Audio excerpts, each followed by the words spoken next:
ਵਾਹਿਗੁਰੂ।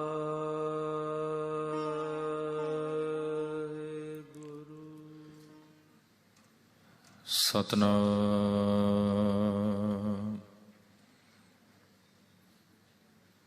ਵਾਹਿਗੁਰੂ ਸਾਹਿਬ JIO.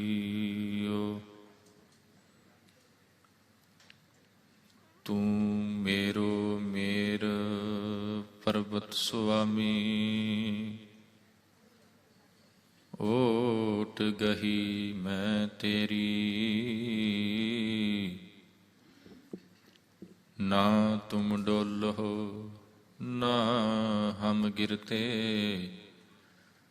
ਰਖ ਲੀਨੀ ਹਰ ਮੇਰੀ। ਨਾ ਤੁਮ ਡੋਲਹੁ ਨਾ ਹਮ ਗਿਰਤੇ, ਰਖ ਲੀਨੀ ਹਰ ਮੇਰੀ। ਫਫੈ ਫਾਹੀ ਸਭ ਜਗ ਫਾਸਾ, ਜਮ ਕੈ ਸੰਗਲ ਬੰਧ ਲਿਆ। ਗੁਰ ਪ੍ਰਸਾਦੀ ਸੇ ਨਰ ਉਬਰੇ, ਜੇ ਹਰ ਸ਼ਰਨਾਗਤ ਭਜ ਪਿਆ। ਗੁਰ ਪ੍ਰਸਾਦੀ ਸੇ ਨਰ ਉਬਰੇ, ਜੇ ਹਰ ਸ਼ਰਨਾਗਤ ਭਜ ਪਿਆ।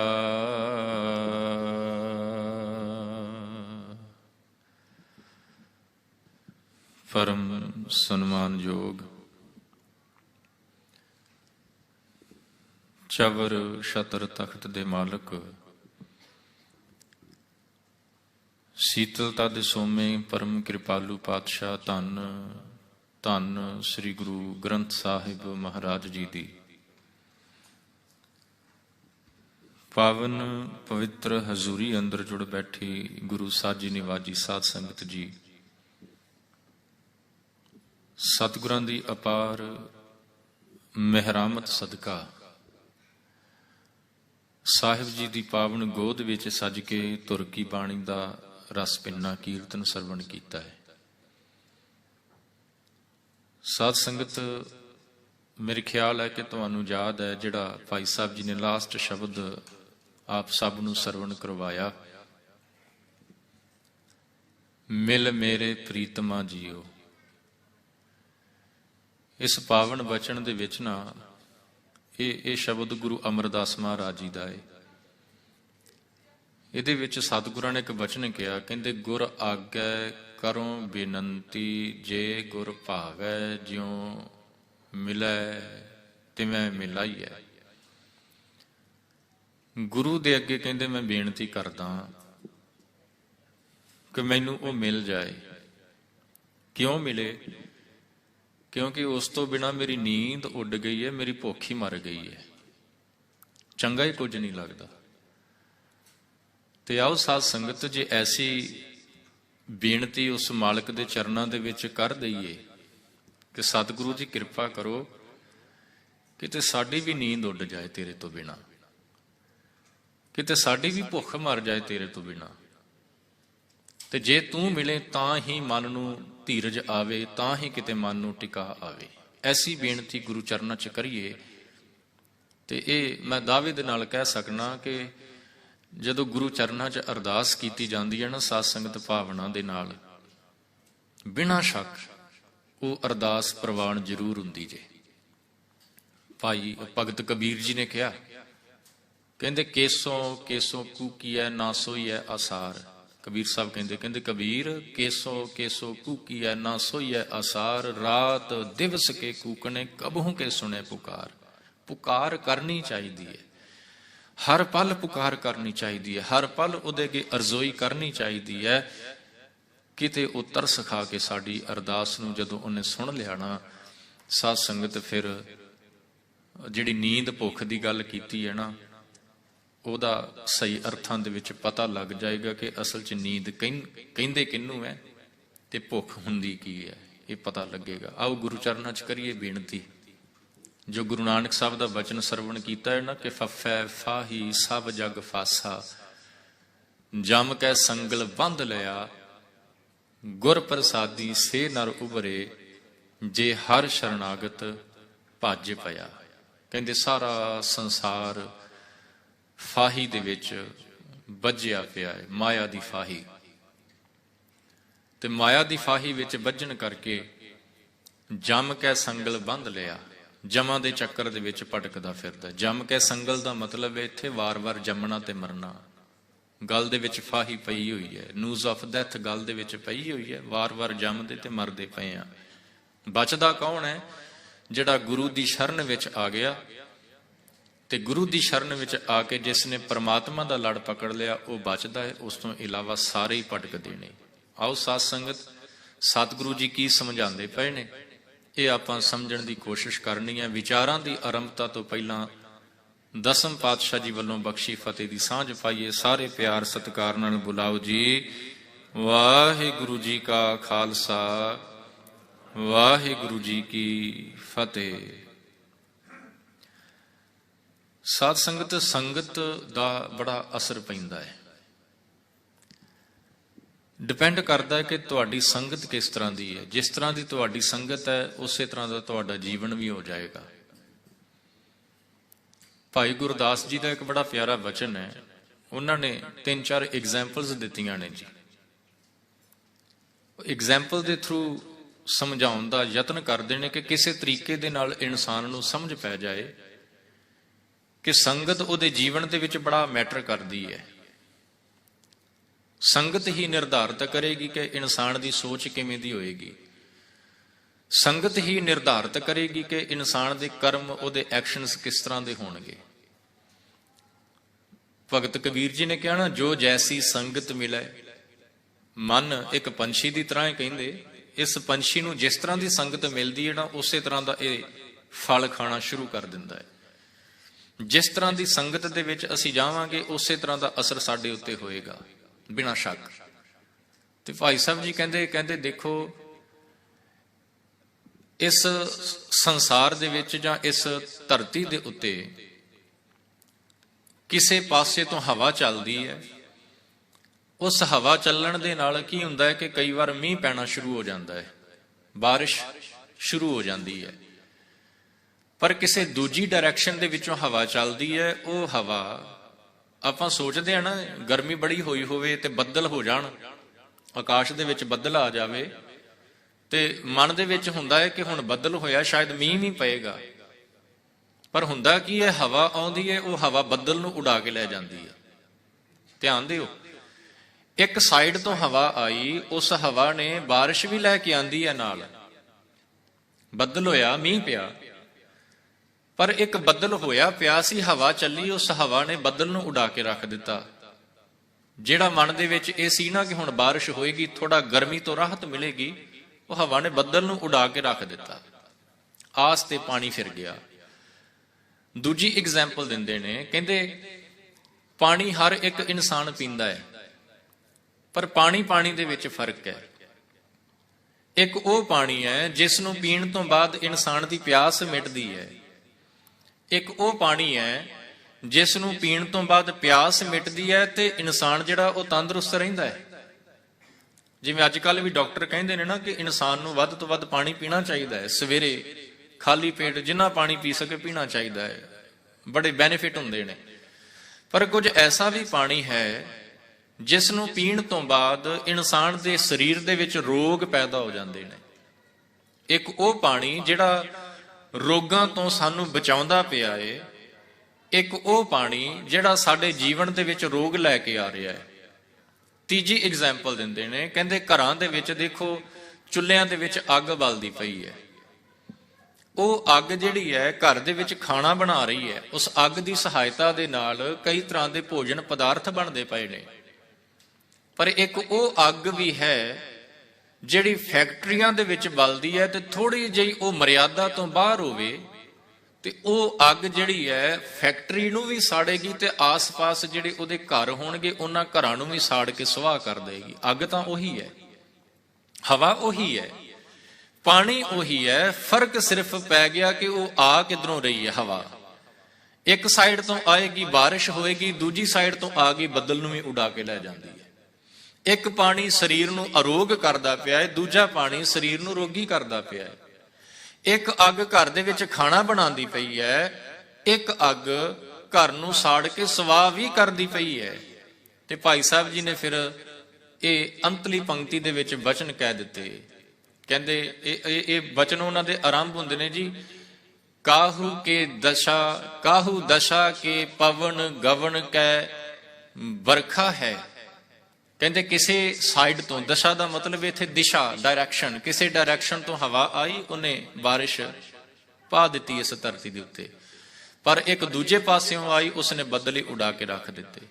ਸੋ ਇਸ ਬਚਨ ਦੀ, ਇਸ ਕਵਿਤ ਦੀ ਲਾਸਟ ਪੰਕਤੀ ਦੇ ਵਿੱਚ ਜਾ ਕੇ ਭਾਈ ਸਾਹਿਬ ਜੀ ਗੱਲ ਸਮਝਾਉਂਦੇ ਨੇ। ਕਹਿੰਦੇ ਕਾਹੂ ਕੀ ਸੰਗਤ ਮਿਲੇ ਜੀਵਨ ਮੁਕਤ ਹੋਏ। ਇੱਕ ਐਸੀ ਸੰਗਤ ਹੈ ਜਿਸ ਸੰਗਤ ਦੇ ਵਿੱਚ ਜਾ ਕੇ ਇਨਸਾਨ ਜੀਵਨ ਮੁਕਤ ਹੋ ਜਾਂਦਾ ਹੈ। ਇੱਕ ਐਸੀ ਸੰਗਤ ਹੈ ਜਿਸ ਸੰਗਤ ਦੇ ਵਿੱਚ ਜਾ ਕੇ ਇਨਸਾਨ ਦਾ ਜੀਵਨ ਸਫਲ ਹੋ ਜਾਂਦਾ ਹੈ। ਉਹ ਬੰਧਨਾਂ ਤੋਂ ਛੁੱਟ ਜਾਂਦਾ ਹੈ, ਉਹਦੇ ਗਲ ਦੇ ਵਿੱਚ ਪਈ ਹੋਈ ਮੌਤ ਦੀ ਫਾਹੀ ਨਿਕਲ ਜਾਂਦੀ ਹੈ। ਪਰ ਇੱਕ ਐਸੀ ਵੀ ਸੰਗਤ ਹੈ ਜਿਸ ਦੀ ਸ਼ਰਨ ਵਿੱਚ ਜਾਇਆ ਜਾਂ ਜਿਸ ਸੰਗਤ ਦੇ ਵਿੱਚ ਜਾਇਆ ਇਨਸਾਨ ਜੰਮਪੁਰ ਜਾਤ ਹੈ। ਉਹਦੇ ਗਲੇ ਦੇ ਵਿੱਚ ਉਹ ਫਾਹੀ ਪਈ ਰਹਿੰਦੀ ਹੈ, ਭਟਕਦਾ ਹੀ ਰਹਿੰਦਾ ਹੈ। ਜਿਹੜੀ ਗੱਲ ਗੁਰੂ ਨਾਨਕ ਸਾਹਿਬ ਮਹਾਰਾਜ ਸਮਝਾਉਂਦੇ ਪਏ ਨੇ, ਹੁਣ ਸੰਗਤ ਦਾ ਫਰਕ ਹੈ। ਇਨਸਾਨ ਜੇਕਰ ਗੁਰੂ ਦੀ ਸ਼ਰਨ ਦੇ ਵਿੱਚ ਆਏਗਾ ਤੇ ਗੁਰੂ ਇਹਦੇ ਸਾਰੇ ਬੰਧਨ ਕੱਟੇਗਾ, ਇਹਦੇ ਜੀਵਨ ਦੇ ਵਿੱਚ ਹਰਿਆਵਲ ਲੈ ਕੇ ਆਏਗਾ। ਜਿਵੇਂ ਬਾਰਿਸ਼ ਹੋਵੇਗੀ, ਮੀਂਹ ਪਏਗਾ ਤੇ ਉਹਦੇ ਨਾਲ ਬਨਸਪਤੀ ਹਰੀ ਭਰੀ ਹੋ ਜਾਏਗੀ। ਗੁਰੂ ਦੀ ਸੰਗਤ ਵਿੱਚ ਆਏਗਾ ਤੇ ਇਨਸਾਨ ਦੇ ਜੀਵਨ ਦੇ ਵਿੱਚ ਹਰਿਆਵਲ ਆਏਗੀ, ਬੰਧਨਾਂ ਤੋਂ ਉਹ ਛੁੱਟ ਜਾਏਗਾ, ਵਿਕਾਰਾਂ ਤੋਂ ਉਹਦਾ ਛੁਟਕਾਰਾ ਹੋ ਜਾਏਗਾ। ਪਰ ਜੇਕਰ ਉਹ ਕਿਤੇ ਮਾੜੀ ਸੰਗਤ ਵਿੱਚ ਚਲਾ ਗਿਆ, ਵਿਕਾਰਾਂ ਦੀ ਸੰਗਤ ਵਿੱਚ ਚਲਾ ਗਿਆ ਜਾਂ ਮਾਇਆ ਦੀ ਸੰਗਤ ਵਿੱਚ ਫਸ ਗਿਆ, ਸਤਿਗੁਰੂ ਜੀ ਕਹਿੰਦੇ ਫਿਰ ਉਹਦੇ ਜੀਵਨ ਦੇ ਵਿੱਚ ਚੇਂਜ ਕੋਈ ਆਉਣ ਵਾਲਾ ਹੀ ਨਹੀਂ। ਉਹ ਮਾਇਆ, ਉਹ ਵਿਕਾਰ ਉਹਦੇ ਜੀਵਨ ਨੂੰ, ਉਹਦੇ ਅੰਦਰਲੀ ਹਰਿਆਵਲ ਨੂੰ ਤਬਾਹ ਕਰਕੇ ਰੱਖ ਦੇਣਗੇ, ਸਾੜ ਕੇ ਸੁਆਹ ਕਰ ਦੇਣਗੇ। ਫਰਕ ਸਿਰਫ ਇੰਨਾ ਕੀ ਹੈ ਕਿ ਇਨਸਾਨ ਸੰਗਤ ਗਲਤ ਚੂਜ਼ ਕਰ ਬੈਠਾ ਹੈ। ਗੁਰੂ ਨਾਨਕ ਸਾਹਿਬ ਕਹਿ ਰਹੇ ਨੇ ਨਾ ਜੀ, ਕੀ ਕਹਿ ਰਹੇ ਨੇ? ਕਹਿੰਦੇ ਫੱਫੈ ਫਾਹੀ ਸਭ ਜਗ ਫਾਸਾ। ਸਾਰਾ ਸੰਸਾਰ ਮਾਇਆ ਦੀ ਫਾਹੀ ਦੇ ਵਿੱਚ ਫਸ ਗਿਆ ਹੈ, ਮਾਇਆ ਦੀ ਸੰਗਤ ਵਿੱਚ ਫਸ ਗਿਆ ਹੈ। ਤੇ ਮਾਇਆ ਦੀ ਸੰਗਤ ਵਿੱਚ ਫਸਣ ਕਰਕੇ ਹੋ ਕੀ ਰਿਹਾ ਹੈ? ਕਹਿੰਦੇ ਜਮ ਕੈ ਸੰਗਲ ਬੰਧ ਲਿਆ, ਜਮਾਂ ਦੇ ਚੱਕਰ ਦੇ ਵਿੱਚ ਪੈ ਗਿਆ। ਜਮਾਂ ਦਾ ਚੱਕਰ ਫਿਰ ਸਮਝਿਓ, ਆਉਣ ਜਾਣਾ, ਜੰਮਣਾ ਮਰਨਾ, ਰੀਇਨਕਾਰਨੇਸ਼ਨ ਦਾ ਸਰਕਲ ਜਿਹੜਾ ਹੈ ਉਹ ਇਸ ਇਨਸਾਨ ਦਾ ਖਤਮ ਹੀ ਨਹੀਂ ਹੋ ਰਿਹਾ। ਕਿਉਂ? ਕਿਉਂਕਿ ਇਸ ਨੇ ਸੰਗਤ ਹੀ ਗਲਤ ਚੂਜ਼ ਕਰ ਲਈ। ਫਿਰ ਬਚੇਗਾ ਕੌਣ? ਕਬੀਰ ਸਾਹਿਬ ਨੂੰ ਪੁੱਛੋ। ਕਬੀਰ ਸਾਹਿਬ ਪਤਾ ਕੀ ਕਹਿੰਦੇ? ਬੜਾ ਪਿਆਰਾ ਬਚਨ ਹੈ ਜੀ ਉਹਨਾਂ ਦਾ। ਕਬੀਰ ਸਾਹਿਬ ਕਹਿੰਦੇ ਕਿ ਏਕ ਕੋਟ ਪੰਚ ਸਿਕਦਾਰਾ ਪੰਚੇ ਮੰਗੈ ਹਾਲਾ, ਜਿਮੀ ਨਾਹੀ ਮੈਂ ਕਿਸੀ ਕੀ ਬੋਈ, ਐਸਾ ਦੇਨ ਦੁਖਾਲਾ, ਹਰ ਕੇ ਲੋਗਾ ਮੋਕੋ ਨੀਤ ਡਸੈ ਪਟਵਾਰੀ। ਅਗਲੀ ਪੰਕਤੀ, ਉਪਰ ਭੁਜਾ ਕਰ ਮੈਂ ਗੁਰ ਪੈ ਉਬਾਰਿਆ, ਪੁਕਾਰਿਆ ਜਿਨਹੋਂ ਲਿਆ ਉਬਾਰੀ। ਕਬੀਰ ਸਾਹਿਬ ਕਹਿੰਦੇ ਇਹ ਸਰੀਰ ਮੰਨ ਲਓ ਕਿ ਇੱਕ ਕਿਲੇ ਦੀ ਤਰ੍ਹਾਂ ਹੈ, ਇੱਕ ਫੋਰਟ ਦੀ ਤਰ੍ਹਾਂ ਹੈ। ਇਸ ਕਿਲੇ ਦੇ ਵਿੱਚ ਪੰਜ ਵਿਕਾਰ ਜਿਹੜੇ ਨੇ ਨਾ ਜੀ ਚੌਧਰੀ ਬਣ ਕੇ ਬੈਠੇ ਹੋਏ ਨੇ। ਇਹ ਪੰਜੇ ਵਿਕਾਰ ਮੇਰੇ ਕੋਲੋਂ ਕੰਮ ਕਰਵਾਉਂਦੇ ਨੇ ਆਪਣੇ ਅਕੋਰਡਿੰਗਲੀ, ਕਿਉਂਕਿ ਸੰਗਤ ਮਾੜੀ ਹੋ ਗਈ ਨਾ ਜੀ। ਮੈਂ ਆਪਣੇ ਸਰੀਰ ਦਾ, ਆਪਣੇ ਬਾਡੀ ਦਾ ਕੰਟਰੋਲ ਜਿਹੜਾ ਹੈ ਇਹਨਾਂ ਪੰਜਾਂ ਨੂੰ ਸੌਂਪ ਦਿੱਤਾ ਹੈ, ਇਹਨਾਂ ਦੀ ਸੰਗਤ ਮੈਂ ਅਪਣਾ ਲਈ ਹੈ। ਤੇ ਹੁਣ ਕੀ ਹੋ ਰਿਹਾ ਹੈ? ਕਬੀਰ ਸਾਹਿਬ ਕਹਿੰਦੇ ਇਹ ਮੇਰੇ ਕੋ ਆਪਣੇ ਅਕੋਰਡਿੰਗਲੀ ਕੰਮ ਕਰਵਾਉਂਦੇ ਪਏ ਨੇ। ਕਾਮ ਆਪਣਾ ਕੰਮ ਕਰਵਾ ਰਿਹਾ ਹੈ, ਕ੍ਰੋਧ ਆਪਣਾ ਕੰਮ ਕਰਵਾ ਰਿਹਾ ਹੈ, ਹੰਕਾਰ ਆਪਣਾ ਕੰਮ ਕਰਾਉਂਦਾ ਪਿਆ ਹੈ, ਬਾਕੀ ਵਿਕਾਰ ਆਪਣਾ ਆਪਣਾ ਕੰਮ ਮੇਰੇ ਕੋਲੋਂ ਕਰਵਾਉਂਦੇ ਪਏ ਨੇ। ਬੜਾ ਤੰਗ ਹੋ ਗਿਆ, ਕਹਿੰਦੇ ਮੈਂ ਆਪਣੀ ਮਰਜ਼ੀ ਕਰ ਹੀ ਨਹੀਂ ਪਾਇਆ, ਜੋ ਇਹ ਕਹਿੰਦੇ ਨੇ ਉਸੇ ਤਰ੍ਹਾਂ ਮੈਂ ਇਸ ਸੰਸਾਰ ਦੇ ਵਿੱਚ ਕਰਦਾ ਪਿਆ। ਪਰ ਕਹਿੰਦੇ ਫਿਰ ਮੈਂ ਕੋਸ਼ਿਸ਼ ਕੀਤੀ ਕਿ ਇਹਨਾਂ ਦੇ ਵਿੱਚੋਂ ਬਚਾਂ, ਇਹਨਾਂ ਦੇ ਕੋਲੋਂ ਮੇਰਾ ਛੁਟਕਾਰਾ ਹੋਏ। ਬੜੀ ਕੋਸ਼ਿਸ਼ ਕੀਤੀ ਬਾਹਰ ਨਿਕਲਣ ਦੀ, ਪਰ ਨਿਕਲਿਆ ਨਹੀਂ ਗਿਆ। ਕਿਉਂ? ਕਿਉਂਕਿ ਇਹਨਾਂ ਦਾ ਸਿਕੰਜਾ, ਇਹਨਾਂ ਦੀ ਗ੍ਰਿਪ ਬੜੀ ਸਟਰੋਂਗ ਸੀ। ਮੈਂ ਆਪਣੀ ਕੋਸ਼ਿਸ਼ ਦੇ ਨਾਲ ਬਾਹਰ ਹੀ ਨਹੀਂ ਨਿਕਲ ਪਾਇਆ ਇਹਨਾਂ ਦੇ ਕੋਲੋਂ। ਫਿਰ ਕੀ ਕੀਤਾ? ਕਹਿੰਦੇ ਫਿਰ ਮੈਂ ਉੱਪਰ ਭੁਜਾ ਕਰ, ਆਪਣੀਆਂ ਬਾਹਾਂ ਉੱਪਰ ਕਰਕੇ, ਉੱਪਰ ਭੁਜਾ ਕਰ ਮੈਂ ਗੁਰ ਪਹਿ ਪੁਕਾਰਿਆ, ਗੁਰੂ ਦੇ ਅੱਗੇ ਪੁਕਾਰ ਕੀਤੀ। ਮੈਂ ਇੱਕ ਗੁਰੂ ਹੀ ਹੈ ਜਿਹੜਾ ਇਸ ਮਾਇਆ ਦੀ ਫਾਹੀ ਦੇ ਵਿੱਚ ਬੱਝੇ ਹੋਏ ਨੂੰ ਉਥੋਂ ਬਾਹਰ ਕੱਢ ਸਕਦਾ ਹੈ। ਇਹ ਸਮਰੱਥਾ ਕੇਵਲ ਗੁਰੂ ਦੇ ਪਾਸ ਹੈ। ਸਾਧ ਸੰਗਤ ਮੈਂ ਇੱਕ ਘਟਨਾ ਤੁਹਾਡੇ ਨਾਲ ਸਾਂਝੀ ਕਰਾਂ, ਸਮਝ ਪੈ ਜਾਏਗੀ ਕਿ ਗੁਰੂ ਕਿਵੇਂ ਬਚਾਉਂਦਾ ਹੈ। ਮੇਰੇ ਖਿਆਲ ਹੈ ਜੇ ਕਿ ਤੁਸੀਂ ਸਾਰਿਆਂ ਨੇ ਨਾ ਭਾਈ ਨੰਦ ਲਾਲ ਜੀ ਦਾ ਨਾਮ ਜ਼ਰੂਰ ਸੁਣਿਆ ਹੋਵੇਗਾ, ਤੇ ਜੇ ਨਹੀਂ ਸੁਣਿਆ ਤੇ ਕਿਰਪਾ ਕਰਿਓ ਘਰ ਜਾ ਕੇ ਸਰਚ ਜ਼ਰੂਰ ਕਰਿਓ ਕਿ ਭਾਈ ਨੰਦ ਲਾਲ ਜੀ ਹੈ ਕੌਣ ਸੀ। ਵੈਸੇ ਭਾਈ ਨੰਦ ਲਾਲ ਜੀ ਇੱਕ ਐਸੀ ਸ਼ਖਸੀਅਤ ਨੇ ਜੀ ਜਿਹੜੇ ਬਹੁਤ ਕਹਿ ਲਈ, ਜਿੰਨਾ ਕਹੀਏ ਨਾ ਜੀ ਉਹਨਾਂ ਦੀ ਵਡਿਆਈ ਦੇ ਵਿੱਚ ਉਹਨਾਂ ਹੀ ਘੱਟ ਹੈ। ਬੜੇ ਵਿਦਵਾਨ ਪੁਰਸ਼ ਨੇ ਹੋਏ ਨੇ ਭਾਈ ਨੰਦ ਲਾਲ ਜੀ। ਗੁਰੂ ਗੋਬਿੰਦ ਸਿੰਘ ਮਹਾਰਾਜ ਜੀ ਦੀ ਵਡਿਆਈ ਦੇ ਵਿੱਚ ਉਹਨਾਂ ਨੇ ਬੜਾ ਕੁਝ ਲਿਖਿਆ, ਬੜੀ ਉਸਤਤ ਕੀਤੀ ਗੁਰੂ ਸਾਹਿਬ ਦੀ ਉਹਨਾਂ ਨੇ। ਵਿਦਵਾਨ ਇਤਨੇ ਸੀ ਕਿ ਕਹਿੰਦੇ ਔਰੰਗਜ਼ੇਬ ਦੇ ਦਰਬਾਰ ਦੇ ਵਿੱਚ ਇੱਕ ਕੁਰਾਨ ਦੀ ਆਇਤ ਪੜ੍ਹੀ ਗਈ। ਕੁਰਾਨ ਦੀ ਆਇਤ ਆਪਾਂ ਸਮਝਣ ਦੇ ਲਈ ਕਹਿ ਲਈਏ ਕਿ ਸ਼ਲੋਕ ਪੜ੍ਹਿਆ ਗਿਆ ਕੁਰਾਨ ਦਾ, ਸਮਝਣ ਦੇ ਲਈ। ਵੈਸੇ ਉਹ ਆਇਤ ਬੋਲਦੇ ਨੇ। ਕੁਰਾਨ ਦੀ ਇੱਕ ਆਇਤ ਪੜ੍ਹੀ ਗਈ ਤੇ ਔਰੰਗਜ਼ੇਬ ਕਹਿੰਦਾ ਕਿ ਮੈਨੂੰ ਇਹਦੇ ਅਰਥ ਕਰਕੇ ਦਿਖਾਓ, ਅਰਥ ਕਰਕੇ ਸੁਣਾਓ ਇਹਦੇ। ਬੜੇ ਵਿਦਵਾਨ ਉਹਦੇ ਦਰਬਾਰ ਦੇ ਵਿੱਚ ਬੈਠੇ ਹੋਏ ਸੀ। ਉਹਨਾਂ ਨੇ ਆਪਣੀ ਮਤ ਦੇ ਮੁਤਾਬਕ, ਆਪਣੀ ਸੋਚ ਦੇ ਮੁਤਾਬਕ ਉਸ ਆਇਤ ਦੇ ਅਰਥ ਕੀਤੇ, ਪਰ ਔਰੰਗਜ਼ੇਬ ਜਿਹੜਾ ਹੈ ਨਾ ਜੀ ਉਹ ਸੈਟੀਸਫਾਈ ਨਹੀਂ ਹੋਇਆ। ਕਹਿੰਦਾ ਨਹੀਂ, ਗੱਲ ਨਹੀਂ ਬਣੀ, ਕੋਈ ਹੋਰ ਹੈ ਜਿਹੜਾ ਇਸ ਆਇਤ ਦੇ ਅਰਥ ਕਰਕੇ ਸੁਣਾਵੇ। ਤੇ ਕਹਿੰਦੇ ਉਹ ਦਰਬਾਰ ਦੇ ਵਿੱਚੋਂ ਤਾਂ ਗੱਲ ਨਾ ਬਣੀ, ਪਰ ਕਿਸੇ ਨੇ ਕਹਿ ਦਿੱਤਾ, ਕਿਉਂਕਿ ਭਾਈ ਨੰਦ ਲਾਲ ਜੀ ਜਿਹੜੇ ਸੀ ਨਾ, ਇਹਨਾਂ ਦਾ ਪਿਆਰ ਮੁਅੱਜਮ ਦੇ ਨਾਲ ਬੜਾ ਸੀ। ਔਰੰਗਜ਼ੇਬ ਦਾ ਮੁੰਡਾ ਮੁਅੱਜਮ, ਸ਼ਹਿਜ਼ਾਦਾ ਮੁਅੱਜਮ, ਉਹਦੇ ਨਾਲ ਬੜੇ ਕਲੋਜ਼ ਸੀ ਭਾਈ ਨੰਦ ਲਾਲ ਜੀ। ਤੇ ਜਦੋਂ ਭਾਈ ਨੰਦ ਲਾਲ ਜੀ ਨੂੰ ਪਤਾ ਲੱਗਾ, ਸ਼ਹਿਜ਼ਾਦਾ ਮੁਅੱਜਮ ਨੇ ਦੱਸਿਆ, ਤੇ ਭਾਈ ਨੰਦ ਲਾਲ ਜੀ ਨੇ ਉਸ ਆਇਤ ਦੇ ਅਰਥ ਕਰਕੇ ਸੁਣਾਏ। ਮੁਅੱਜਮ ਕਹਿੰਦਾ ਤੁਸੀਂ ਦੱਸੋ, ਤੁਸੀਂ ਸੁਣਾਓ ਉਸ ਆਇਤ ਦੇ ਅਰਥ ਕਰਕੇ। ਤਾਂ ਸੁਣਾਏ, ਤੇ ਐਸੇ ਅਰਥ ਕਰਕੇ ਸੁਣਾਏ। ਔਰੰਗਜ਼ੇਬ ਹੈਰਾਨ ਰਹਿ ਗਿਆ, ਉਹਨੇ ਐਸੇ ਅਰਥ ਸੁਣੇ ਨਹੀਂ ਸੀ ਅੱਜ ਤੱਕ। ਤੇ ਜਦੋਂ ਅਰਥ ਕੀਤੇ ਭਾਈ ਨੰਦ ਲਾਲ ਨੇ, ਔਰੰਗਜ਼ੇਬ ਦੀ ਤਸੱਲੀ ਹੋਈ, ਉਹ ਸੈਟੀਸਫਾਈ ਹੋਇਆ, ਹੈਰਾਨ ਵੀ ਹੋਇਆ ਕਿ ਇੱਕ ਹਿੰਦੂ ਪਰਿਵਾਰ ਦੇ ਵਿੱਚ ਰਹਿਣ ਵਾਲਾ ਇੱਕ ਇਨਸਾਨ ਇਤਨਾ ਆਲਮ ਫਾਜ਼ਲ ਹੋ ਸਕਦਾ ਹੈ, ਇਤਨਾ ਗਿਆਨਵਾਨ ਹੋ ਸਕਦਾ ਹੈ। ਕਹਿੰਦੇ ਜੇ ਇਹ ਗਿਆਨਵਾਨ ਹੈ, ਨੌਲੇਜੇਬਲ ਹੈ, ਤੇ ਇਹ ਹਿੰਦੂ ਨਹੀਂ, ਇਹ ਮੁਸਲਮਾਨ ਹੋਣਾ ਚਾਹੀਦਾ ਹੈ। ਇਹਨੂੰ ਇਸਲਾਮ ਦੇ ਦਾਇਰੇ ਦੇ ਵਿੱਚ ਲੈ ਕੇ ਆਓ, ਇਹਨੂੰ ਕਨਵਰਟ ਕਰੋ। ਦੋ ਸ਼ਰਤਾਂ ਜੀ, ਜਾਂ ਤੇ ਇਸਲਾਮ ਕਬੂਲ ਕਰਨਾ ਪੈਣਾ ਸੀ, ਤੇ ਜਾਂ ਫਿਰ ਮੌਤ। ਤੀਜੀ ਚੋਇਸ ਹੀ ਕੋਈ ਨਹੀਂ। ਭਾਈ ਨੰਦ ਲਾਲ ਨੂੰ ਜਦੋਂ ਪਤਾ ਲੱਗਾ ਨਾ ਕਿ ਇਹ ਵਿਚਾਰ ਚੱਲਦਾ ਪਿਆ ਔਰੰਗਜ਼ੇਬ ਦੇ ਮਨ ਦੇ ਵਿੱਚ, ਤੇ ਹੁਣ ਭਾਈ ਨੰਦ ਲਾਲ ਜਿਹੜੇ ਨੇ ਨਾ, ਉਹ ਆਸਰਾ ਭਾਲਦੇ ਨੇ ਕਿ ਕੋਈ ਐਸਾ ਟਿਕਾਣਾ ਮਿਲੇ ਜਿੱਥੇ ਮੇਰਾ ਬਚਾਅ ਹੋ ਸਕੇ। ਕਿਉਂਕਿ ਔਰੰਗਜ਼ੇਬ ਹਿੰਦੁਸਤਾਨ ਦਾ ਬਾਦਸ਼ਾਹ, ਉਹਦੇ ਕੋਲੋਂ ਕੌਣ ਬਚਾਵੇ, ਕੌਣ ਉਹਦੇ ਸਾਹਮਣੇ ਆਣ ਕੇ ਖੜਾ ਹੋਵੇ। ਜਦੋਂ ਨਜ਼ਰ ਘੁਮਾ ਕੇ ਦੇਖੀ ਨਾ ਹਿੰਦੁਸਤਾਨ ਦੇ ਵਿੱਚ, ਤੇ ਇੱਕ ਹੀ ਜਗ੍ਹਾ, ਇੱਕ ਹੀ ਟਿਕਾਣਾ ਨਜ਼ਰ ਆਇਆ ਜਿੱਥੋਂ ਭਾਈ ਨੰਦ ਲਾਲ ਜੀ ਆਸਰਾ ਭਾਲ ਸਕਦੇ ਸੀ, ਜਿੱਥੋਂ ਉਹਨਾਂ ਦਾ ਬਚਾਅ ਹੋ ਸਕਦਾ ਸੀ। ਉਹ ਟਿਕਾਣਾ ਕਿਹੜਾ ਸੀ ਜੀ? ਆਨੰਦਪੁਰ ਦੀ ਧਰਤੀ। ਧੰਨ ਗੁਰੂ ਗੋਬਿੰਦ ਸਿੰਘ ਸਾਹਿਬ ਮਹਾਰਾਜ ਪਹੁੰਚੇ ਆਨੰਦਪੁਰ ਦੀ ਧਰਤੀ ਤੇ ਪਹੁੰਚੇ ਗੁਰੂ ਚਰਨਾਂ ਦੇ ਵਿੱਚ। ਤੇ ਸਾਧ ਸੰਗਤ, ਜਿਹੜਾ ਖਤਰਾ ਮੰਡਰਾ ਰਿਹਾ ਸੀ ਨਾ ਜੀ ਉਹਨਾਂ ਦੇ ਸਿਰ ਦੇ ਉੱਤੇ, ਕਿ ਜਾਂ ਤਾਂ ਉਹਨਾਂ ਨੂੰ ਕਨਵਰਟ ਹੋਣਾ ਪਏਗਾ, ਤੇ ਜਾਂ ਫਿਰ ਮੌਤ ਕਬੂਲਣੀ ਪਏਗੀ, ਸੰਸਾਰ ਨੂੰ ਛੱਡਣਾ ਪਏਗਾ, ਉਹ ਡਰ ਹੀ ਅੰਦਰੋਂ ਖਤਮ ਹੋ ਗਿਆ। ਹੁਣ ਜਦੋਂ ਗੁਰੂ ਦੀ ਸ਼ਰਨ ਦੇ ਵਿੱਚ ਚਲਾ ਗਿਆ ਨਾ, ਤੇ ਔਰੰਗਜ਼ੇਬ ਨੇ, ਤੁਸੀਂ ਕੀ ਸੋਚਦੇ ਹੋ ਕਿ ਸੁਨੇਹੇ ਭੇਜੇ ਹੋਣਗੇ ਭਾਈ ਨੰਦ ਲਾਲ ਨੂੰ ਕਿ ਤੂੰ ਵਾਪਸ ਆ, ਨਹੀਂ ਤੇ ਮੈਂ ਤੈਨੂੰ ਹਮਲਾ ਕਰਾਂਗਾ ਤੇ ਤੈਨੂੰ ਗ੍ਰਿਫਤਾਰ ਕਰਾਂਗਾ? ਨਹੀਂ, ਔਰੰਗਜ਼ੇਬ ਚੁੱਪ ਕਰ ਗਿਆ ਜਦੋਂ ਭਾਈ ਨੰਦ ਲਾਲ ਗੁਰੂ ਗੋਬਿੰਦ ਸਿੰਘ ਮਹਾਰਾਜ ਦੀ ਸ਼ਰਨ 'ਚ ਚਲਾ ਗਿਆ। ਤੇ ਧਿਆਨ ਦਿਓ, ਇਹਨੂੰ ਆਪਾਂ ਏਦਾਂ ਜੋੜੀਏ ਕਿ ਜਦੋਂ ਇਨਸਾਨ ਗੁਰੂ ਦੀ ਸ਼ਰਨ ਦੇ ਵਿੱਚ ਆ ਜਾਂਦਾ ਹੈ ਨਾ, ਫਿਰ ਜਿਹੜੇ ਇਹ ਵਿਕਾਰ ਨੇ ਨਾ ਔਰੰਗਜ਼ੇਬ ਵਰਗੇ, ਉਹਨਾਂ ਦਾ ਵਾਸੀ ਕੋਈ ਨਹੀਂ ਚੱਲਦਾ। ਗੁਰੂ ਦੇ ਅੱਗੇ ਉਹ ਬੇਵਸ ਹੋ ਜਾਂਦੇ ਨੇ ਜੀ, ਕੋਈ ਵਸ ਨਹੀਂ ਜੀ ਉਹਨਾਂ ਦਾ ਚੱਲਦਾ।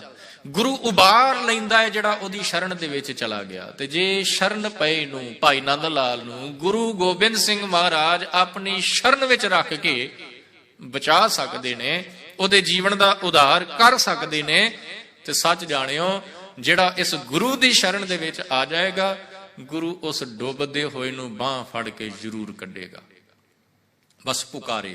ਭਗਤ ਕਬੀਰ ਜੀ ਕਹਿੰਦੇ, ਮੈਂ ਪੁਕਾਰਿਆ ਗੁਰੂ ਨੂੰ, ਮੈਂ ਪੁਕਾਰ ਕੀਤੀ ਗੁਰੂ ਚਰਨਾਂ ਦੇ ਵਿੱਚ, ਤੇ ਗੁਰੂ ਨੇ ਫਿਰ ਮੈਨੂੰ ਬਾਹ ਤੋਂ ਫੜ ਕੇ ਇਹਨਾਂ ਵਿਕਾਰਾਂ ਦੇ ਵਿੱਚੋਂ ਬਾਹਰ ਕੱਢ ਲਿਆ। ਗੁਰੂ ਸਾਹਿਬ ਦਾ ਬੜਾ ਪਿਆਰਾ ਬਚਨ ਹੈ ਜੀ ਇੱਕ। ਗੁਰੂ ਸਾਹਿਬ ਕਹਿੰਦੇ, ਫਿਰ ਫਾਹੀ ਫਾਸੈ ਕਊਆ, ਫਿਰ ਪਛਤਾਣਾ ਅਬ ਕਿਆ ਹੁਆ, ਫਾਥਾ ਚੋਗ ਚੁਗੈ ਨਹੀਂ ਬੂਝੈ। ਗੁਰੂ ਸਾਹਿਬ ਕਹਿੰਦੇ ਕਿ ਜਿਸ ਮਾਇਆ ਦੀ ਖਾਤਰ ਇਹ ਜਾਲ ਵਿੱਚ ਫਸ ਗਿਆ, ਇਹਨੂੰ ਐਗਜ਼ਾਮਪਲ ਦੇ ਥਰੂ ਆਪਾਂ ਸਮਝ ਲਈਏ। ਇੱਕ ਸ਼ਿਕਾਰੀ ਜੰਗਲ ਦੇ ਵਿੱਚ ਜਾਂਦਾ ਹੈ, ਉਹ ਇੱਕ ਜਗ੍ਹਾ ਦੇ ਉੱਤੇ ਥੋੜਾ ਜਿਹਾ ਚੋਗ, ਥੋੜਾ ਜਿਹਾ ਦਾਣਾ ਖਿਲਾਰ ਦਿੰਦਾ ਹੈ। ਕੁਝ ਪੰਛੀ ਆਉਂਦੇ ਨੇ, ਚੁਗਦੇ ਨੇ, ਉੱਡ ਜਾਂਦੇ ਨੇ। ਅਗਲੇ ਦਿਨ ਫਿਰ ਉਹ ਸ਼ਿਕਾਰੀ ਜੰਗਲ ਵਿੱਚ ਜਾਂਦਾ ਹੈ, ਉਸੇ ਜਗ੍ਹਾ ਤੇ ਦਾਣਾ ਖਿਲਾਰਦਾ ਹੈ, ਪੰਛੀ ਆਉਂਦੇ ਨੇ, ਚੁਗਦੇ ਨੇ, ਉੱਡ ਜਾਂਦੇ ਆ। 3-4 ਦਿਨ ਇਸੇ ਤਰ੍ਹਾਂ ਚੱਲਦਾ ਰਿਹਾ। ਫਿਰ ਇੱਕ ਦਿਨ ਕੀ ਹੋਇਆ, ਉਸ ਸ਼ਿਕਾਰੀ ਨੇ ਪਹਿਲਾਂ ਜਾਲ ਲਗਾਇਆ, ਫਿਰ ਦਾਣਾ ਖਿਲਾਰਿਆ, ਸਾਈਡ ਤੇ ਹੋ ਕੇ ਬੈਠ ਗਿਆ। ਪੰਛੀ ਆਏ, ਦਾਣਾ ਚੁਗਣ ਲੱਗੇ, ਸ਼ਿਕਾਰੀ ਨੇ ਜਾਲ ਨੂੰ ਖਿੱਚਿਆ, ਉਹ ਪੰਛੀ ਜਾਲ ਦੇ ਵਿੱਚ ਫਸ ਗਏ। ਤੇ ਹੈਰਾਨਗੀ ਦੀ ਗੱਲ ਕਿ ਫਸ ਚੁੱਕੇ ਨੇ ਜਾਲ ਦੇ ਵਿੱਚ। ਜਾਲ 'ਚ ਫਸਣ ਤੋਂ ਬਾਅਦ ਵੀ ਉਹੀ ਚੋਗਾ, ਉਹੀ ਦਾਣੇ ਚੁਗਦੇ ਪਏ ਨੇ, ਜਿਨ੍ਹਾਂ ਦੀ ਖਾਤਰ ਉਹ ਜਾਲ ਦੇ ਵਿੱਚ ਫਸ ਗਏ। ਫਾਥਾ ਚੋਗ ਚੁਗੈ ਨਹੀਂ ਬੂਝੈ, ਸਤਿਗੁਰ ਮਿਲੈ ਤਾਂ ਆਖੀ ਸੂਝੈ। ਸੇਮ ਸਿਚੁਏਸ਼ਨ ਕਹਿੰਦੇ ਇਨਸਾਨਾਂ ਦੇ ਨਾਲ ਵਾਪਰੀ ਪਈ ਹੈ। ਜਿਸ ਮਾਇਆ ਦੀ ਖਾਤਰ, ਮਾਇਆ ਦੇ ਮੋਹ ਦੇ ਵਿੱਚ ਫਸ ਕੇ ਜਾਲ ਵਿੱਚ ਫਸ ਗਏ, ਪਤਾ ਹੈ ਕਿ ਫਸ ਚੁੱਕੇ ਆ, ਪਰ ਉਹਦੇ ਬਾਵਜੂਦ ਵੀ ਮਾਇਆ ਦੀ ਅਟੈਚਮੈਂਟ ਜਿਹੜੀ ਹੈ ਉਹ ਛੱਡੀ ਨਹੀਂ ਜਾ ਰਹੀ। ਅਜੇ ਵੀ ਉਹਦੇ ਮੋਹ ਦੇ ਵਿੱਚ, ਉਹਦੇ ਜਾਲ ਦੇ ਵਿੱਚ ਬੁਰੀ ਤਰ੍ਹਾਂ ਫਸੇ ਪਏ ਆ। ਪਰ ਜਦੋਂ ਸਤਿਗੁਰ ਮਿਲੇ, ਗੁਰੂ ਦਾ ਮੇਲ ਹੁੰਦਾ ਹੈ ਨਾ, ਫਿਰ ਉਹ ਅੱਖਾਂ ਤੋਂ ਪਰਦਾ ਚੁੱਕ ਦਿੰਦਾ ਹੈ। ਅੱਗੇ ਇਸੇ ਹੀ ਬਚਨ ਦੇ ਵਿੱਚ ਗੁਰੂ ਸਾਹਿਬ ਨੇ ਕਿਹਾ, ਜਿਉਂ ਮਛਲੀ ਫਾਥੀ ਜਮ ਜਾਲ। ਜਿਵੇਂ ਮੱਛੀ ਜਿਹੜੀ ਹੈ ਉਹ ਵੀ ਲਾਲਚ ਵਿੱਚ ਆਣ ਕੇ ਫਸ ਜਾਂਦੀ ਹੈ ਜੀ, ਜਾਲ 'ਚ ਫਸ ਜਾਂਦੀ ਹੈ। ਵਿਨ ਗੁਰ ਦਾਤੇ ਮੁਕਤ ਨਾ ਭਾਲ। ਕਹਿੰਦੇ ਤੂੰ ਇਨਸਾਨ ਇੱਕ ਮੱਛੀ ਦੀ ਤਰ੍ਹਾਂ ਇਸ ਮਾਇਆ ਦੇ ਮੋਹ ਦੇ ਜਾਲ ਦੇ ਵਿੱਚ ਫਸ ਚੁੱਕਾ ਹੈ, ਪਰ ਯਾਦ ਰੱਖੀ, ਵਿਨ ਗੁਰ ਦਾਤੇ, ਗੁਰੂ ਦਾਤੇ ਤੋਂ ਬਿਨਾ ਮੁਕਤ ਨਾ ਭਾਲ। ਤੂੰ ਇਸ ਜਾਲ ਦੇ ਵਿੱਚੋਂ ਮੁਕਤ ਨਹੀਂ ਹੋ ਸਕਣਾ। ਤੇ ਜੇ ਮੁਕਤ ਹੋਣਾ ਚਾਹੁੰਦਾ ਹੈ ਤੇ ਫਿਰ ਗੁਰੂ ਦੀ ਸ਼ਰਨ ਦੇ ਵਿੱਚ ਆ ਜਾ, ਗੁਰੂ ਤੈਨੂੰ ਬਚਾਏਗਾ। ਗੁਰ ਪ੍ਰਸਾਦੀ ਸੇ ਨਰ ਉਬਰੇ, ਜੇ ਹਰ ਸ਼ਰਨਾਗਤ ਭੱਜ ਪਿਆ। ਭੱਜ ਪਿਆ ਦਾ ਮਤਲਬ ਹੈ ਭੱਜ ਕੇ, ਦੌੜ ਕੇ ਜਿਹੜਾ ਗੁਰੂ ਦੀ ਸ਼ਰਨ ਦੇ ਵਿੱਚ ਆ ਗਿਆ। ਗੁਰੂ ਨੇ ਨਾ ਕੇਵਲ ਉਸ ਨੂੰ ਸੰਸਾਰਿਕ ਤੌਰ ਤੇ ਬਚਾਇਆ, ਭਾਈ ਨੰਦ ਲਾਲ ਜੀ ਤਰ੍ਹਾਂ, ਨਾ ਉਹਨੂੰ ਸੰਸਾਰਿਕ ਤੌਰ ਤੇ ਬਚਾਇਆ, ਆਤਮਿਕ ਤੌਰ ਤੇ ਵੀ ਉਹਦੇ ਅੰਦਰੋਂ ਵਿਕਾਰਾਂ ਦਾ ਡਰ ਹੀ ਖਤਮ ਕਰ ਦਿੱਤਾ। ਉਹਨੂੰ ਵਿਕਾਰਾਂ ਦੇ ਚੁੰਗਲ ਦੇ ਵਿੱਚ, ਜਾਲ ਦੇ ਵਿੱਚ ਫਸੇ ਹੋਏ ਨੂੰ ਆਜ਼ਾਦ ਕਰ ਦਿੱਤਾ ਹੈ ਗੁਰੂ ਨੇ। ਤੇ ਇਹ ਸਮਰੱਥਾ ਕੇਵਲ ਗੁਰੂ ਦੇ ਪਾਸ ਹੈ। ਗੁਰੂ ਤੋਂ ਬਿਨਾ ਕੋਈ ਹੋਰ ਆਜ਼ਾਦ ਨਹੀਂ ਜੇ ਕਰਵਾ ਸਕਦਾ। ਇਸੇ ਕਰਕੇ ਹੀ ਤਾਂ ਵਾਰ-ਵਾਰ ਬਾਣੀ ਦੇ ਵਿੱਚ ਗੁਰੂ ਸਾਹਿਬਾਂ ਨੇ ਬਚਨ ਕਹੇ, ਕਹਿੰਦੇ ਤੂੰ ਮੇਰੋ ਮੇਰ ਪਰਬਤ ਸੁਆਮੀ, ਓਟ ਗਹੀ ਮੈਂ ਤੇਰੀ। ਕਹਿੰਦੇ ਮੈਂ ਤੇਰੀ ਓਟ ਦਾ ਮਤਲਬ ਹੈ ਜੀ ਆਸਰਾ ਲੈ ਲੈਣਾ, ਸ਼ਰਨ ਵਿੱਚ ਆ ਜਾਣਾ। ਓਟ ਗਹੀ ਮੈਂ ਤੇਰੀ, ਨਾ ਤੁਮ ਡੋਲੋ ਨਾ ਹਮ ਗਿਰਤੇ, ਰੱਖ ਲੀਨੀ ਹਰ ਮੇਰੀ। ਕਹਿੰਦੇ ਮਾਲਕ ਡੋਲਣ ਵਾਲਾ ਥੋੜੀ ਨਾ ਹੈ, ਤੇ ਜੇ ਉਹ ਆਪ ਨਹੀਂ ਡੋਲਦਾ ਵਿਕਾਰਾਂ ਦੇ ਵਿੱਚ, ਫਿਰ ਕਿਸੇ ਦੂਜੇ ਨੂੰ ਜਿਹੜਾ ਉਹਦੀ ਸ਼ਰਨ ਵਿੱਚ ਆ ਗਿਆ ਉਹਨੂੰ ਵੀ ਡੋਲਣ ਨਹੀਂ ਦੇਗਾ। ਉਹਨੂੰ ਵੀ ਡੋਲਦੇ ਹੋਏ ਨੂੰ ਸਹਾਰਾ ਦੇ ਕੇ ਬਚਾਏਗਾ ਜ਼ਰੂਰ। ਅਨੇਕਾਂ ਬਚਨ ਤੁਹਾਨੂੰ ਬਾਣੀ ਦੇ ਵਿੱਚੋਂ ਐਸੇ ਮਿਲਣਗੇ ਜਿੱਥੇ ਗੁਰੂ ਸਾਹਿਬ ਨੇ ਕਲੀਅਰ ਕੀਤਾ ਹੈ ਕਿ ਜੇਕਰ ਤੂੰ ਬਚਣਾ ਚਾਹੁੰਦਾ ਹੈ ਇਹਨਾਂ ਵਿਕਾਰਾਂ ਦੇ ਪਾਸੋਂ, ਇਸ ਮਾਇਆ ਦੇ ਜੰਜਾਲਾਂ ਦੇ ਵਿੱਚੋਂ ਬਾਹਰ ਨਿਕਲਣਾ ਚਾਹੁੰਦਾ, ਇੱਕ ਗੱਲ ਯਾਦ ਰੱਖਿਓ ਸਾਧ ਸੰਗਤ, ਜਦੋਂ ਵੀ ਮਾਇਆ ਦਾ ਜ਼ਿਕਰ ਚੱਲੇਗਾ ਤੇ ਉੱਥੇ ਗੁਰੂ ਸਾਹਿਬ ਇਹ ਨਹੀਂ ਕਹਿਣਗੇ ਕਿ ਤੂੰ ਮਾਇਆ ਦਾ ਤਿਆਗ ਕਰ ਦੇ, ਮਾਇਆ ਨੂੰ ਛੱਡ ਦੇ। ਇਹ ਨਹੀਂ ਕਦੇ ਵੀ ਕਹਿਣਗੇ ਬਾਣੀ ਦੇ ਵਿੱਚ ਗੁਰੂ ਸਾਹਿਬ, ਨਾ ਕਿਹਾ ਨਾ ਹਿਸਟਰੀ ਦੇ ਵਿੱਚ ਤੁਹਾਨੂੰ ਕੋਈ ਐਸੀ ਘਟਨਾ ਮਿਲੇਗੀ ਜਿੱਥੇ ਗੁਰੂ ਸਾਹਿਬ ਨੇ ਕਿਹਾ ਹੋਵੇ ਕਿ ਤੂੰ ਮਾਇਆ ਦਾ ਖਹਿੜਾ ਛੱਡ ਤੇ ਬਸ ਜੰਗਲ ਦੇ ਵਿੱਚ ਜਾ ਕੇ ਇਕੱਲਾ ਰਹਿਣਾ। ਇਸ ਤਰ੍ਹਾਂ ਗੁਰੂ ਸਾਹਿਬ ਨੇ, ਨਾ ਤਾਂ ਹਿਸਟਰੀ 'ਚ ਕਿਤੇ ਐਸੀ ਘਟਨਾ ਮਿਲੇਗੀ ਤੇ ਨਾ ਹੀ ਤੁਹਾਨੂੰ ਬਾਣੀ 'ਚੋਂ ਐਸਾ ਕਿਤੇ ਬਚਨ ਮਿਲੇਗਾ। ਤੇ ਫਿਰ ਮਾਇਆ ਦੇ ਚੁੰਗਲ ਦੇ ਵਿੱਚੋਂ, ਉਹਦੇ ਜਾਲ ਵਿੱਚੋਂ ਨਿਕਲਦਾ ਕੀ ਭਾਵ ਹੈ? ਇਹਦਾ ਭਾਵ ਹੈ ਸਾਧ ਸੰਗਤ ਅਟੈਚਮੈਂਟ। ਜਿਹੜੇ ਅਸੀਂ ਮਾਇਆ ਦੇ ਨਾਲ ਇੰਨੇ ਕੋ ਅਟੈਚ ਹੋ ਚੁੱਕੇ ਹਾਂ ਕਿ ਮਾਇਆ ਤੋਂ ਬਿਨਾਂ ਸਾਨੂੰ ਨਜ਼ਰ ਹੀ ਕੁਝ ਨਹੀਂ ਆਉਂਦਾ, ਉਹ ਅਟੈਚਮੈਂਟ, ਉਹ ਪਰਦੇ ਗੁਰੂ ਸਾਡੇ ਖੋਲ ਦੇਗਾ। ਸੰਸਾਰ ਦੀ ਰਿਐਲਿਟੀ ਦਾ ਪਤਾ ਲੱਗੇਗਾ ਕਿ ਇਹ ਜੋ ਕੁਝ ਵੀ ਪ੍ਰਮਾਤਮਾ ਨੇ ਪੈਦਾ ਕੀਤਾ ਜਾਂ ਜੋ ਕੁਝ ਵੀ ਦਾਤਾਂ ਮੈਨੂੰ ਦਿੱਤੀਆਂ ਨੇ, ਉਹ ਸਾਰੀਆਂ ਕੇਵਲ ਯੂਜ਼ ਕਰਨ ਵਾਸਤੇ ਦਿੱਤੀਆਂ ਨੇ। ਥੀਸ ਆਰ ਨਾਟ ਡੈਸਟੀਨੇਸ਼ਨ, ਇਹ ਮੇਰੀ ਮੰਜ਼ਿਲ ਨਹੀਂ, ਇਹ ਕੇਵਲ ਵਰਤੋਂ ਵਾਸਤੇ ਨੇ, ਕੇਵਲ ਯੂਜ਼ ਕਰਨ ਵਾਸਤੇ ਹੈ, ਤਾਂ ਕਿ ਮੈਂ ਆਪਣੀ ਮੰਜ਼ਿਲ ਤੇ ਈਜ਼ੀਲੀ ਪਹੁੰਚ ਸਕਾਂ, ਰੁਕਾਵਟ ਕੋਈ ਨਾ ਆਵੇ, ਕਮੀ ਕੋਈ ਨਾ ਆਵੇ ਮੇਰੇ ਜੀਵਨ ਦੇ ਵਿੱਚ। ਕੋਈ ਐਸੀ ਸਿਚੁਏਸ਼ਨ ਨਾ ਆ ਜਾਏ ਜਿੱਥੇ ਜਾ ਕੇ ਮੈਂ ਰੁਕ ਜਾਵਾਂ ਕਿ ਮੈਂ ਜੀ ਹੁਣ ਕਰਾਂ ਕੀ, ਮੇਰੇ ਕੋਲ ਤੇ ਖਾਣ ਵਾਸਤੇ ਕੁਝ ਨਹੀਂ। ਸੋ ਮਾਇਆ ਦਾ ਜਿਹੜਾ ਕਨਸੈਪਟ ਹੈ, ਉਹ ਗੁਰੂ ਸਾਹਿਬ ਮਾਇਆ ਦੀ ਅਟੈਚਮੈਂਟ ਤੋਂ ਸਾਨੂੰ ਰੋਕਦੇ ਨੇ। ਮਾਇਆ ਕਮਾਉਣ ਤੋਂ ਨਹੀਂ ਰੋਕਦੇ, ਕੰਮ ਕਰਨ ਤੋਂ ਨਹੀਂ ਰੋਕਦੇ, ਬਿਜ਼ਨਸ ਕਰਨ ਤੋਂ ਨਹੀਂ ਰੋਕਦੇ।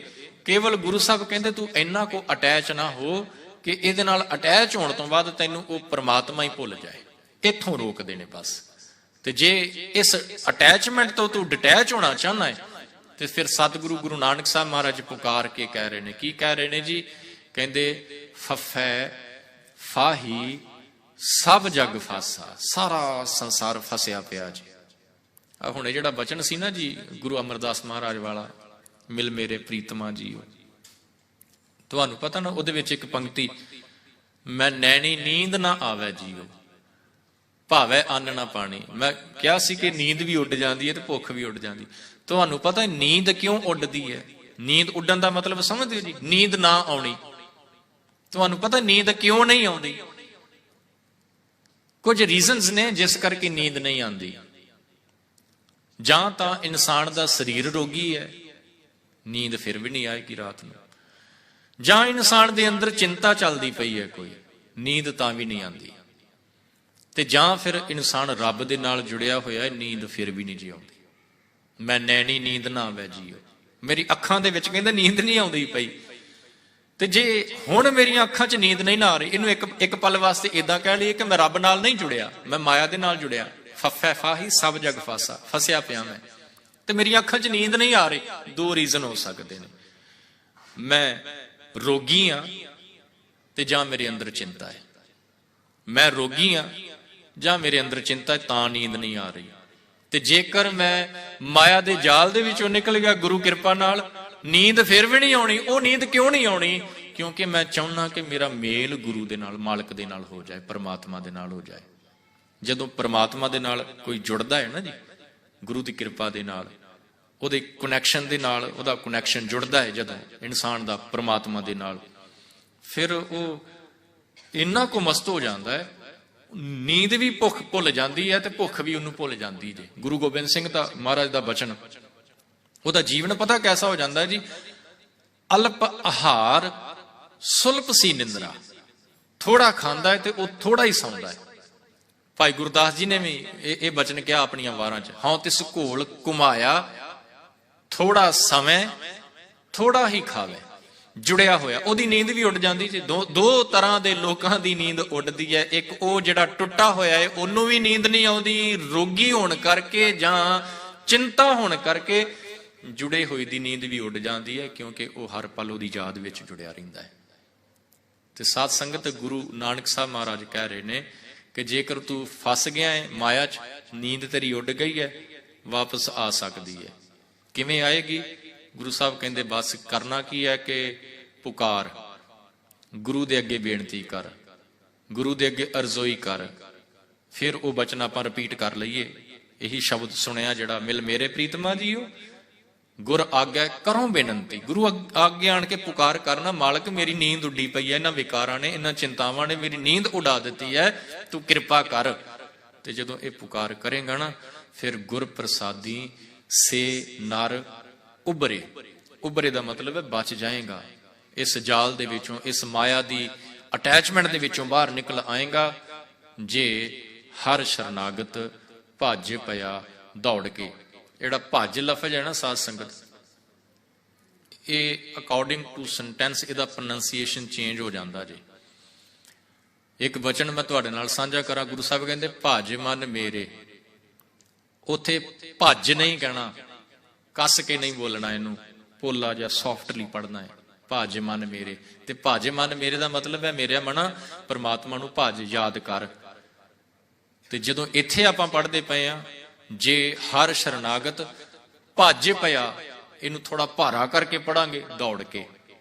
ਕਿ ਜਿਹੜੇ ਦੌੜ ਕੇ ਹਰੀ ਦੀ ਪਰਮਾਤਮਾ ਦੀ ਸ਼ਰਨ ਦੇ ਵਿੱਚ ਆ ਗਏ, ਉਹ ਮਾਇਆ ਦੇ ਜਾਲ ਦੇ ਵਿੱਚੋਂ ਬਾਹਰ ਨਿਕਲ ਗਏ। ਇਸ ਸ਼ਬਦ ਦਾ ਪ੍ਰੋਨੰਸੀਏਸ਼ਨ ਨੋਟ ਕਰ ਲਿਓ। ਬਾਣੀ ਪੜ੍ਹਦੇ ਆ ਜੇ ਤੁਹਾਡੇ ਸਾਹਮਣੇ ਆਵੇ, ਰੁਕ ਕੇ ਵਿਚਾਰਿਓ ਜ਼ਰੂਰ ਕਿ ਗੁਰੂ ਸਾਹਿਬ ਕੀ ਕਹਿ ਰਹੇ ਨੇ।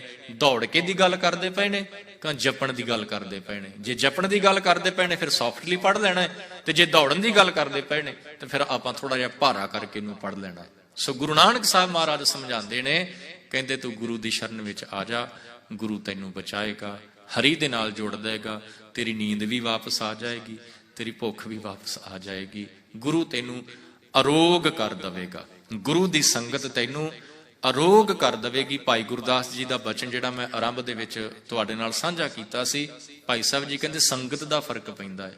ਮਾਇਆ ਦੀ ਸੰਗਤ ਨੇ ਤੈਨੂੰ ਫਸਾ ਦਿੱਤਾ ਹੈ, ਗੁਰੂ ਦੀ ਸੰਗਤ ਨੇ ਤੈਨੂੰ ਬਚਾ ਲੈਣਾ ਹੈ। ਇਹਨਾਂ ਕੋ ਫਰਕ ਹੈ ਸੰਗਤ ਦਾ। ਗੁਰੂ ਕਿਰਪਾ ਕਰੇ ਜੀ, ਬਖਸ਼ਿਸ਼ ਕੀਤਾ ਹੋਇਆ ਪਾਵਨ ਬਚਨ ਸਾਡੇ ਹਿਰਦੇ ਵਿੱਚ ਵਸ ਜਾਵੇ, ਤਾਂ ਕਿ ਗੁਰੂ ਚਰਨਾਂ ਵਿੱਚ ਆ ਕੇ ਪੁਕਾਰ ਕਰਕੇ ਅਸੀਂ ਵੀ ਆਪਣੇ ਜੀਵਨ ਨੂੰ ਸਫਲ ਬਣਾ ਸਕੀਏ ਜੀ। ਹੋਈਆਂ ਭੁੱਲਾਂ ਦੀ ਖਿਮਾ ਬਖਸ਼ ਲੈਣਾ ਜੀ। ਵਾਹਿਗੁਰੂ ਜੀ ਕਾ ਖਾਲਸਾ, ਵਾਹਿਗੁਰੂ ਜੀ ਕੀ ਫਤਿਹ।